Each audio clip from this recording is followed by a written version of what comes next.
Hello ladies and gentlemen, and welcome to a brand new World of Tanks video with me, Gitbag the Great. In today's video we'll be looking at the most recent addition to the somewhat there Polish tech tree. I mean, at the moment they've kind of just got 2 premium tanks in the game, so it's not really a tech tree as of yet, but the Polish tank tech tree will be coming at some point in the foreseeable future to World of Tanks, which as someone who is part Polish, I am very excited about. Although I will admit that the Polish tanks didn't really have that much of an influence in the Second World War. After all, when the Germans initially invaded Poland in 1939, large parts of the Polish army were still using cavalry horses. So the presence of more modern contemporary tank units were used as more of a support force in the Polish army, kind of similar to how they were initially used by both the French and British, whereas the Germans used them more as a concentrated striking force to push forwards ahead of the infantry, while the infantry would then follow up and encircle the smashed and disorientated enemy units. Polish tanks, on the other hand, were used, like I said, a bit more like the French and British tanks during the Second World War, and to an arguably even more egregious extent in that regard. But the Polish did get to design some vehicles before and after the war that had their prototypes noted down in history as fairly decent ideas in the history of tank design, and so it was probably only inevitable that the Polish tanks got added into World of Tanks at some point. I mean, hell, if the Swedes and Czechs could get theirs into the game, then why not the Poles? And we will be looking at one of 2 Polish tanks that are currently in the game, the other being the 50TP Tier 8 Premium Heavy Tank, which I also have, but this is the TKS 20 Tier 2 Premium Light Tank, which was a reward tank given to people who have been playing in the game on random battles over the course of the Battle of Kursk event. And it's a very interesting little machine because it has a lot of the same characteristics as a lot of lower tier, Tier 2 premium rapid autocannon machines in the game, but it has a few shortcomings, but definitely has a cutting edge that really sets it out apart from a lot of the competition, or at least a lot of the contemporaries at the same tier in World of Tanks. Now, I'm not going to be going too heavily into the tactical practicalities of this machine, because let's face it, when you're playing at tier 1 to 3, your ability to have a tactically developed battle is a little bit wanton and isn't always going to be as pervasive as you would probably like it to be, or as common as it would be at, say, tier 8 or 9 or something like that. But first we'll look at the stats of the TKS 20, because it does have some unique points to its stats and how it compares to other tier 2 autocannon premiums. First off, its average damage per shot is actually one of the better ones in the game, with 11, and an average penetration of 43. Compared to most of the tier 2 premium tanks in the game, this has actually one of the better penetration values, and certainly out of the ones listed down here, as you can see at the bottom of the screen, it has the best out of these 5 tanks here.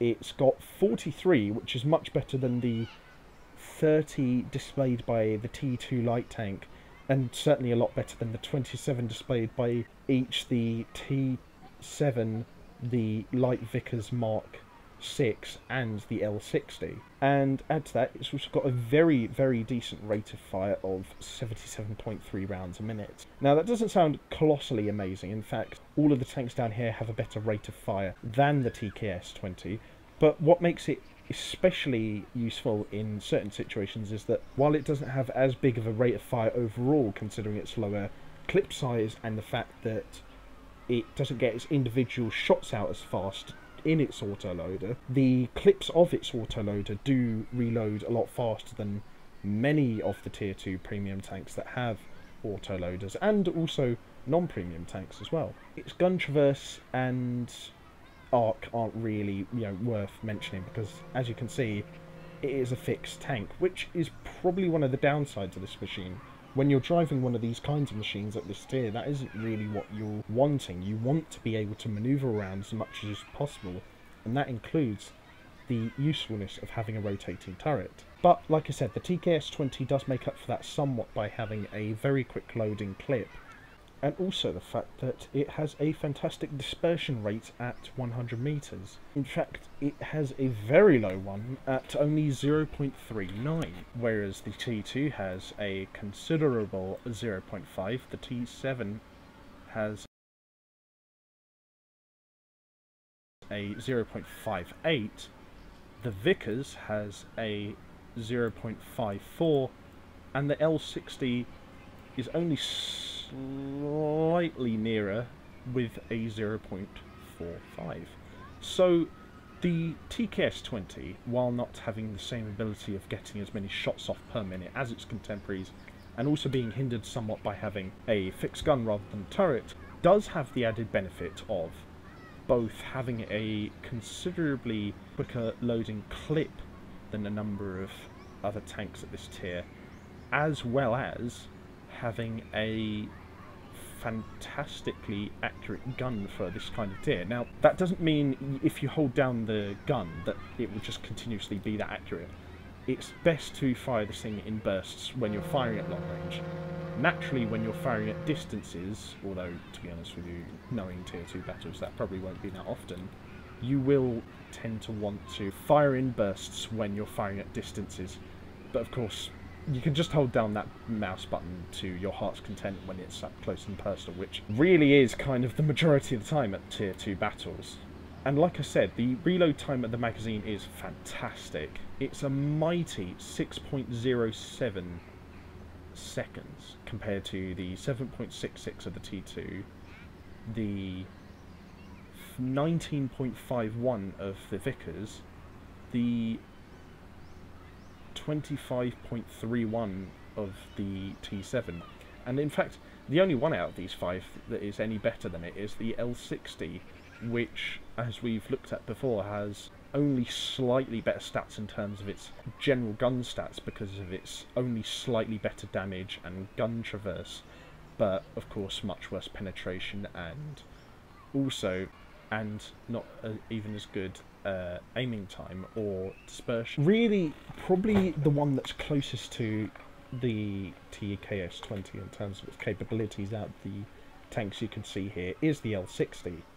But, as we've seen before, its advantages are kind of moot because they're only slight sort of advantages. It has a turret, yes, and it's got a slightly superior power to weight ratio, because while the TKS has a weight of only 3.15 to 3.85 with a engine horsepower of 42, with the L60 having an engine horsepower of 160 to a weight of 7.3 to 8 tons, it's all kind of rendered moot by the fact that the TKS-20 does have a generally superior gun. But the one thing that does, I feel, really let the TKS-20 down when it goes into fights against tanks like this, and these are all very common tanks at this tier that you will find in random battles, is that the number of shells in each clip isn't massive.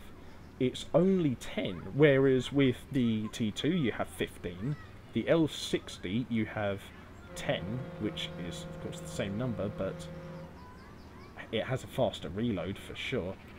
The Vickers with a whopping 40, and then the T7 with a gigantic 50. Now, these all generally have slightly lower guns. Most of these tanks usually do. The TKS has a 20mm, but so does the T2, and so does the L60. But really, with these kind of guns at this tier, what matters just as much as penetration is also the rate of fire, because these machine cannons are built to deliver as much damage as quickly as possible and as much volume as possible.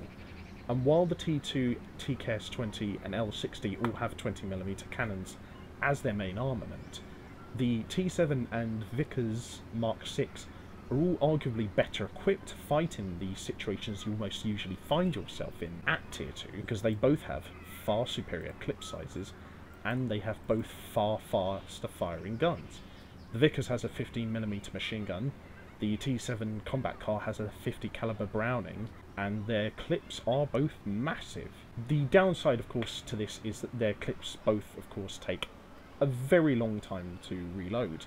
So your trade-off is higher alpha damage and a quicker clip reload time for tanks like the TKS 20, or with these two vehicles here, a higher rate of fire, high DPS, but also a perhaps less flexible combat capability in general, because they're much larger clip size, more so necessitating a long reload time for those clips. So generally speaking, the TKS 20 is a bit of a rut, or at least it will find itself in a bit of a rut when it gets into engagements with any of those vehicles. But, like I said, it still has a very good gun. It is just let down by the fact that it, well, does have a bit of a poor power to weight ratio and a weak engine, and the fact that it's very light, so it could be flipped over quite easily if rammed or going over somewhere too fast too quickly, and the fact that its gun just doesn't have the same rapidity of output as other guns do. Like I said though, I still like the gun on this thing because it has decent alpha damage for this tier, and its damage per minute isn't that bad, and its clip reload time is phenomenal. Like I said, it's only beaten by the L60s. But how does this thing fare in a battle? Well, let's find out. And so first we start off with Himmelsdorf. Now again, I must apologise for the sluggishness of the gameplay, considering I am recording this using Fraps, which does drain the processing power a tad. But if anyone has any suggestions for decent recording software and instructions on how to use it that doesn't put such a drain on the processing power of the computer and slow down the gameplay in the background of, you know, either these videos or the Gitcast podcasts, then please let me know, because I would like to know, just so I can make slightly more smoother running videos. And as I said earlier, the TKS 20 is a small, lightweight vehicle, and you can see from the comparison between my vehicle and the cruiser that's pushing me up the hill. I mean, you know, he's only like, what, the same tier or the tier above me, and he is huge compared to my peeny little TKS 20. I mean, you could probably put some rude sexual joke in there somewhere, but I'm too much of a gentleman to do that, I should dare think. Now, here we have a very unfortunate Tetrarch. At that point, like, kind of fire control and targeting doesn't really matter that much, because he had his side onto me and he was right out in the open, and he wasn't that far away. But here is probably where it's best to fire with caution. As you can see, a number of my shots there bounced or went wide of that enemy TKS 20, so I'm slowing down, taking careful consideration, and using each one of these shots in the clip as a burst rather than a continuous stream of cannon rounds just going at me. And you can see there it did more consistent damage, as you would hope would be the case when you're in that kind of situation. So when you're at that distance, I really recommend using the burst fire capability of each of the shots in the clip of the TKS 20 to the fullest extent of its capabilities. Now granted, you might not always be able to do that. You might be in a close quarters situation where that's not necessary, or you might be firing at a highly armoured vehicle like, say, the AMX-38, where your best bet is just to run away, get round behind it and shoot it from the sides or the rear. In which case, then yes, just run away, basically. Now, it wasn't until I got down here and turned that way that I quickly noticed that enemy TKS 20 over there. Again, I lock in and try to do burst firing as much as possible.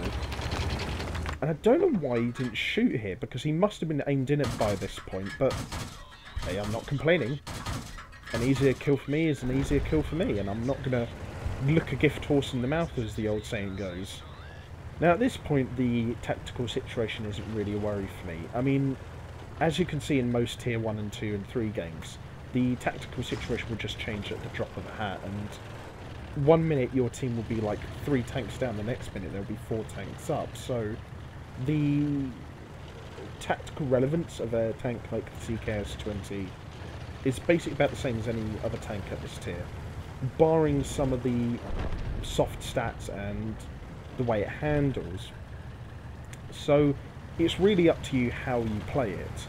I mean, at this point you will be playing with people who have been playing World of Tanks for maybe like, you know, like 10 minutes to like an hour and a half at the absolute most. And here's what I mean with firing at highly armoured vehicles. The best decision to make is to just go round and try and get this guy from the sides or rear, because an AMX-38 is a phenomenally well armoured vehicle for a tier 3, and the problem with a lot of these autocannon units is that they don't have the penetration capabilities to punch reliably through the frontal side armour of a vehicle like this in any situation. Hence the reason why I've loaded my TKS 30.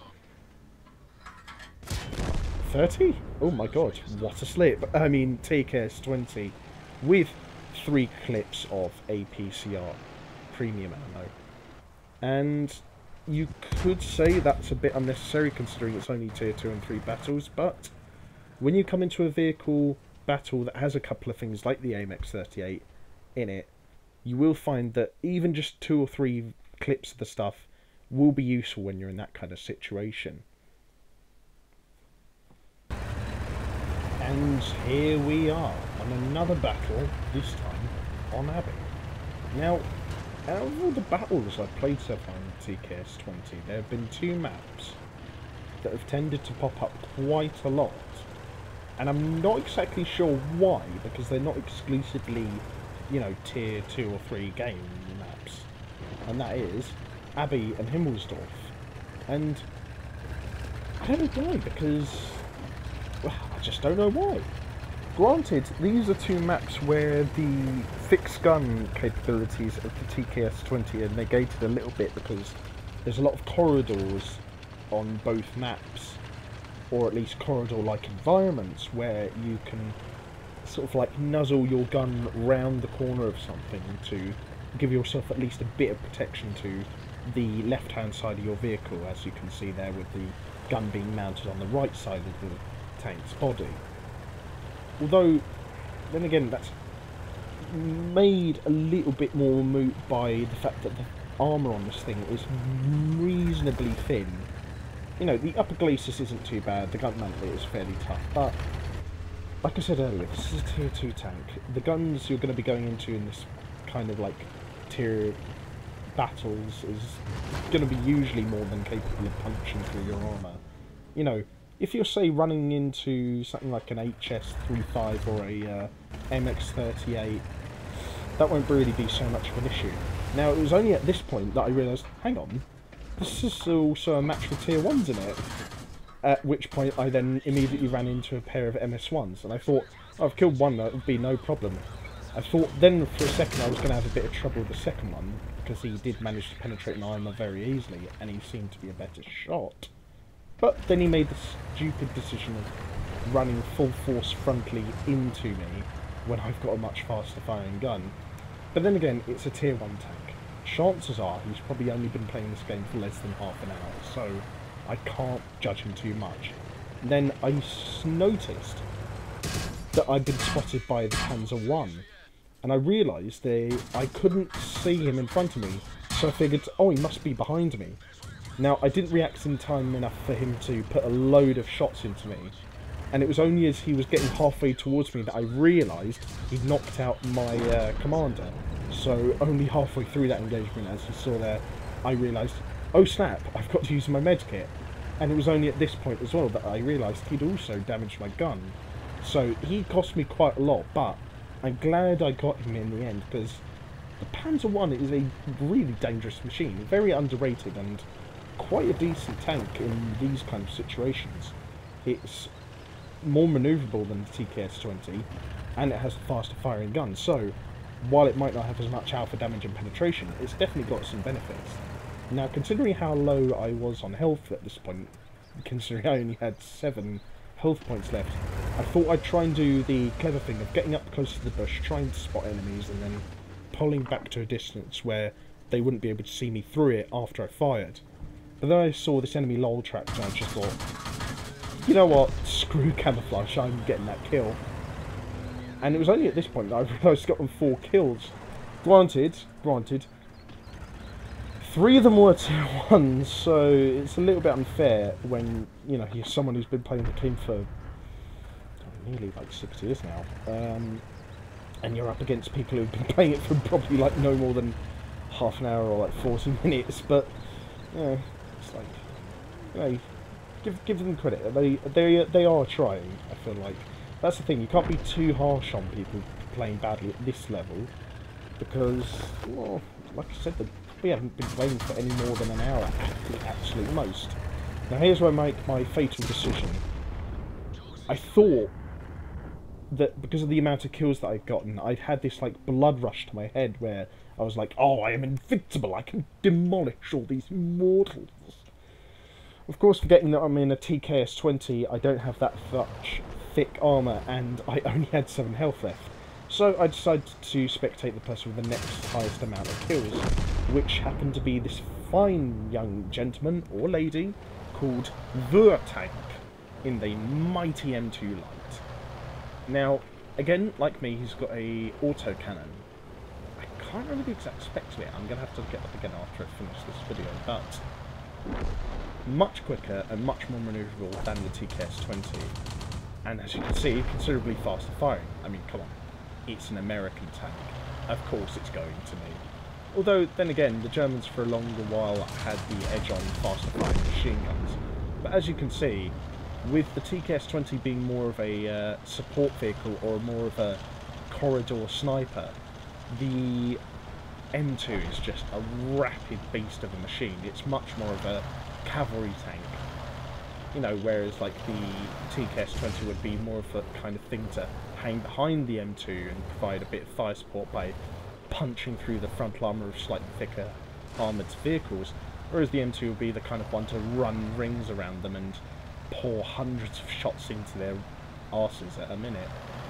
Now, I didn't really realise what the tank was doing here for a second. I thought they were going to go to that island in the river and try and snipe from there and do some spotting.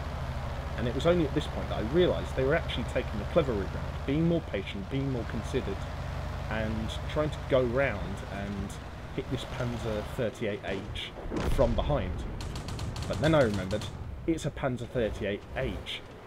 And Vortank's only got a machine cannon, and the Panzer 38H, being affectionately known as the Minnie Mouse, is probably one of the most heavily armoured vehicles at this tier in the game. Tier for tier, it's actually one of the tougher tanks in the game. Its gun isn't up to match, but it's got half decent penetration, and if you take your time to aim, you can pull off some decent shots with it. But mine and Vortank's remaining teammates are all in a bit of a tizzy, because we've only got 2 tier 2s left, and one of them is Vortank, who, as we've seen there, has a gun that's only able to do somewhat unreliable damage to that Panzer 38H, and the other 2 vehicles on our team are tier 1s, which just will not be reliably able to penetrate that thing from any angle. Now, we have got another tier 2, but they're certainly not well armoured or well endowed enough with remaining health in order to tackle that thing head on. So all of the team are taking the smart route, or, you know, either unintentionally or intentionally, and tackling this thing all at once, while the lol tractor caps the enemy base. The other 3 remaining team members run rings around this guy and attack him. And this is the point where you think, what is Vortank doing? Just unload your gun into this thing's side, just unload it into his arse while he's distracted by your teammates. No, don't run around, just sit still and unload it into his bum. You're now damaged, you now have to use up your repair kit on your engine.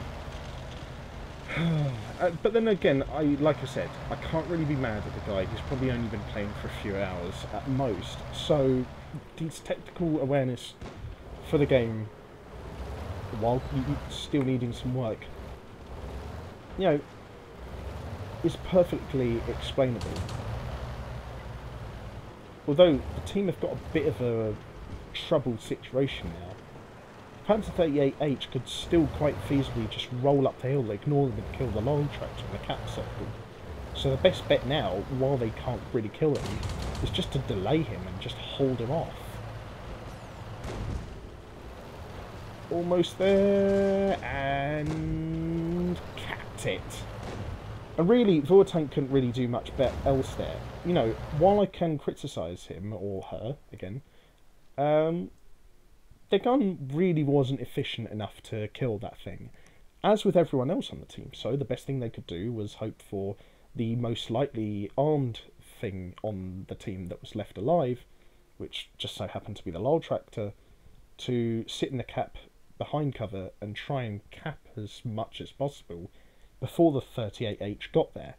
Now they managed to do that, but while it probably wasn't showcased the best here, it was quite intense when I was watching it, because you just saw this invincible German-captured monster of a machine rolling up to the cap circle, and really at this point capping was the only way we were going to win it. So I don't know why the Panzer 38H just didn't just roll straight into his own cap circle, kill the lull tractor, and then turn around and knock out everyone else, because at that point he could have just quite easily just sat in his own cap circle sniping at them as they tried to circle around him. But fortunately his decision making was about as good as the MS-1s I killed earlier in the battle. Now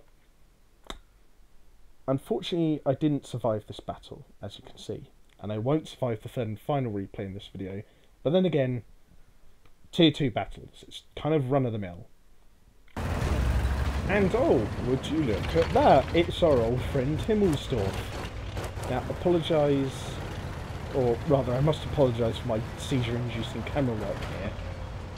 I'm not really sure why I did that. I mean, I was fully under the mindset that I was going to use this replay in a video at some point, so why I decided to make it that horrible at the beginning there is beyond me, to be honest. But as you can see here, this is one of the earlier mentioned issues I pointed out with the TKS 20. It's fairly fast and it is lightweight, but because its engine isn't super powerful, it does take quite a while to get up hills like this, and while its average acceleration rate isn't that bad, its speed in general still isn't as good as a lot of other tier 2s, particularly tier 2 lights with this sort of armament. Therefore, generally speaking, I would say that the TKS 20 is one of the least tactically flexible vehicles of its type in the game. And that doesn't mean it's useless, and that doesn't mean it doesn't have its uses. And apologies for me driving into the wall there, I did have a spike of lag there, which made me lose control of my vehicle for a second. But I think what I said in the last replay still stands, that this thing is more of a support vehicle at tier 2. You let the faster and more rapid vehicles run around and take all the glory while you provide support. Now, I wanted to put this replay in here because of this moment here. If you need proof that this vehicle isn't a mountain tank, then look no further than this bit here. I did not drive that fast. I did not try to do that much of a curve, but because I didn't take into account just how fast this thing was on mostly flat or downsloping ground, I overestimated how much I would be able to brake turn or stop accelerating, and hence the reason why I fell my ass off the edge of the cliff. I kind of wanted to end this match, or this video rather, on a bit of a philosophical note. The TKS 20 isn't the most tactically flexible tank, but in the right hands it can be. And with that, I bid you all fair adieu. Now, if anyone has any future ideas for any videos, or in particular any World of Tanks videos, I urge you to leave them in the comments section below. If you want me to review anything else regarding wargaming or any other thing in wargaming's specific games like World of Tanks or anything specific in World of Tanks, let me know in the comments section below. And on top of that, leave a like, share and subscribe, as well as also checking out my other social media platforms and YouTube channels in the video description below.